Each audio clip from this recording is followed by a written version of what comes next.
L'invité de TV5 Monde au 12e Festival international du film de Marrakech. On est très heureux d'accueillir une véritable légende vivante, un dieu vivant, Shah Rukh Khan. Merci Shah Rukh Khan d'être avec nous. C'est un événement de vous accueillir ici à Marrakech pour ce grand festival. Vous êtes tellement populaire au Maroc. Qu'est-ce que vous ressentez d'être ici dans ce festival ? Tout d'abord, merci beaucoup à TV5 Monde de me recevoir et aussi des quelques mots en français. Je n'ai compris que merci et Shah Rukh Khan. En fait, je suis venu ici l'année dernière et je pense que le festival du film de Marrakech est un festival très important. Ma proche amie Melita Toscan du Plantier, qui dirige le festival, nous a aidés. Elle pense que le cinéma indien est très important et devrait être mieux valorisé pour que de plus en plus de gens à travers le monde découvrent ce cinéma. À titre personnel, quand je viens au Maroc, quand je viens à Marrakech, je ressens un véritable lien. J'ai l'impression que je suis connecté à cet endroit. Et lorsque j'entends des gens qui ont vu tous mes films pendant toutes ces années, des films indiens, je leur en suis très reconnaissant. Cela me rend très heureux et surtout dans des pays où la langue indienne n'est pas comprise. Mais si notre cinéma, lui, est parfaitement compris, alors on se rend compte que notre culture et nos sentiments aussi sont compris et partagés. Plus que les mots, plus que l'action, le public comprend nos émotions. Je viens ici répondre à ces sentiments, des sentiments d'amour. Donc je dis merci. On vous a vu sur la célèbre place Jemaa el-Fna, devant cette foule de Marocains, comme ça, avec un écran géant, pour faire participer le public. C'est ça qui compte, c'est le public. Oui, j'ai l'impression d'être une rockstar. Je ne peux pas chanter sur la place de Marrakech, je ne peux pas y danser non plus. Mais je suis quand même heureux. J'ai vu les photos de l'année dernière, il y avait 50-60 000 personnes et mon film qui était projeté. J'ai pu saluer tout ce monde et ressentir l'amour. C'est très important. Mes films, je ne les fais que pour une seule raison, y laisser une partie de moi. Comme ça, les gens peuvent y accéder et ainsi ils peuvent ressentir ce que je ressens moi-même. Au cours des années, les gens m'ont donné tellement d'amour et je leur en suis tellement reconnaissant que je veux leur dire merci. D'habitude, je ne peux le faire qu'à travers mes films, et lorsque j'ai la chance de rencontrer mon public directement, j'ai envie de tous les embrasser et les remercier. Je pourrais aussi rendre un peu de tout ce que le public m'a donné et dire aux gens que Dieu vous bénisse, que l'amour vous bénisse, pour me rendre moi, mes enfants et ma famille si heureux. Je vous dédie ces qualités que je possède, mon jeu d'acteur, si je peux vous rendre heureux pendant 2 heures, vous faire oublier vos soucis pour que vous vous disiez « Ah oui, c'était bien, ça faisait du bien d'être dans cette salle et de regarder ce film pendant 2 heures. » Et le fait d'être une star planétaire comme vous, ça montre qu'il y a dans le cinéma indien une sorte de langage universel.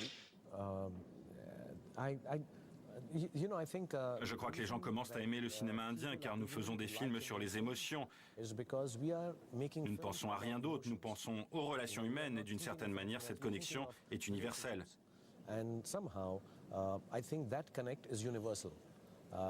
Si je fais un film sur une guerre qui se passe à un endroit bien précis, peut-être que certaines personnes aiment les films de guerre. Si je fais un film de science-fiction, peut-être que certaines personnes aiment la science-fiction. Mais dans les deux cas, si l'on fait un film de guerre ou de science-fiction, dans les films indiens, on parlera toujours des relations humaines, que ce soit avec un père, une mère, un fils, une fille, une petite copine, un petit copain, un mari, une épouse. Ce qui est essentiel, c'est de raconter une relation humaine forte qui peut se développer, se détériorer puis s'arranger à la fin. Alors je crois que lorsque les gens regardent le cinéma indien, grâce à ça, ça leur donne de l'espoir. Dans ce monde si difficile, si incertain, si hasardeux parfois et dont la situation se détériore de jour en jour, il y a quelque chose dans ce monde qui nous fait croire en l'espoir et c'est une bonne chose. Donc je pense que si moi, ou les films dans lesquels j'ai joué, ou le cinéma indien en général, si tout cela est si populaire, c'est parce que nous transmettons l'espoir, la bonté, la générosité que nous aimerions tous recevoir. Ouais, mais parce que les gens vivent des situations difficiles, on a besoin de rêver. Oui, je pense. Vous savez, les gens me disent que les films devraient véhiculer des messages, être intellectuels. Mais je ne crois pas. Les films doivent d'abord nous faire rêver, nous faire croire que dans la réalité, même la pire réalité, il y a toujours un moment pour se dire « Tu sais quoi ? Oui, mon boulot n'est pas aussi bien que je le voudrais.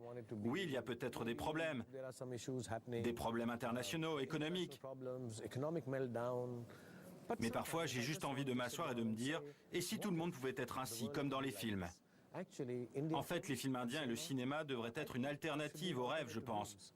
Vous savez, les rêves se déroulent lorsque vous dormez, parfois ils surviennent et parfois non. Mais dans le monde dans lequel nous vivons aujourd'hui, ça devrait se passer simplement, comme si on se disait « Voici un ticket de cinéma, va rêver, garde tes yeux ouverts et rêve ». Et je pense que le cinéma devrait être fait pour ça. Beaucoup de gens intellectualisent et disent que les films indiens fuient la réalité. Et je leur réponds, eh bien, si tu n'aimes pas, ne regarde pas. Si tu n'aimes pas les rêves, eh bien, tu sais, eh bien, ne rêve pas. Mais si tu aimes ça, eh bien, vas-y, fonce, vas-y et rêve. Sois triste, sois heureux, sois content ou en colère. Ressens ce que tu veux, mais vis ton rêve aujourd'hui, tout de suite. Pendant 2 heures, file au cinéma pour ça. Je pense que c'est formidable que le cinéma ressemble au rêve. Et vous avez toujours voulu être libre, producteur pour faire ce que vous aimez. Oui, j'aime ça, même si je me trompe parfois. Mais je fais des films qui, je pense, doivent toujours venir du cœur. Je n'ai jamais fait un film de commande, j'ai fait des films parce que mon cœur me disait, si je dis ça, beaucoup de gens aimeront. Je me suis beaucoup trompé, parfois j'ai eu raison. Mais Allah m'a tant donné, un nom, la célébrité, de l'argent, toutes les choses matérielles que je possède. Tout ce que je peux faire maintenant, c'est juste répondre aux attentes émotionnelles du public.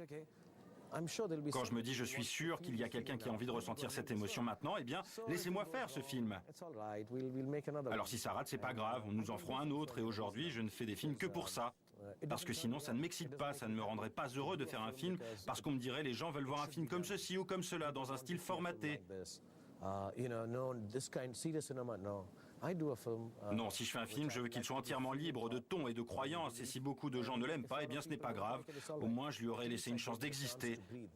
Je pense que tout le monde devrait faire pareil sans se poser de questions. Pour terminer, vous êtes le King Khan. C'est quoi être un roi? You're a King Khan. What is to be kind? What sort of kind are you? King. What sort of king are you? Je suis le roi de l'amour et de l'espoir. Et vous savez pourquoi ça me fait plaisir d'être surnommé le King? Pourquoi c'est génial? Parce que je me sens comme un roi au Maroc, surtout dans la chambre que les gens du festival m'ont prêtée. Je me sens comme un roi, même s'ils ne m'ont pas donné de couronne. Mais j'ai la sensation d'être quand même un roi, le roi que chacun aimerait bien devenir. Je suis un rêve vivant. J'ai eu beaucoup de chance, c'est vrai. Mais si j'ai eu beaucoup de chance, c'est grâce à l'amour des gens. Donc je veux être le roi de la gratitude. Je veux être le roi qui dit merci. Je veux être le roi qui ne travaille que pour les gens qui veulent rêver. Je suis donc le roi des rêves. Et moi je vous dis merci. Merci. Oui, merci. Merci beaucoup, c'était un grand bonheur, un grand honneur de vous accueillir ici à Marrakech. Vous êtes une star planétaire, on était très heureux ici au 12e Festival international du film de Marrakech de vous accueillir. Merci Shah Rukh Khan. Merci beaucoup, merci TV5 Monde et merci de m'avoir reçu.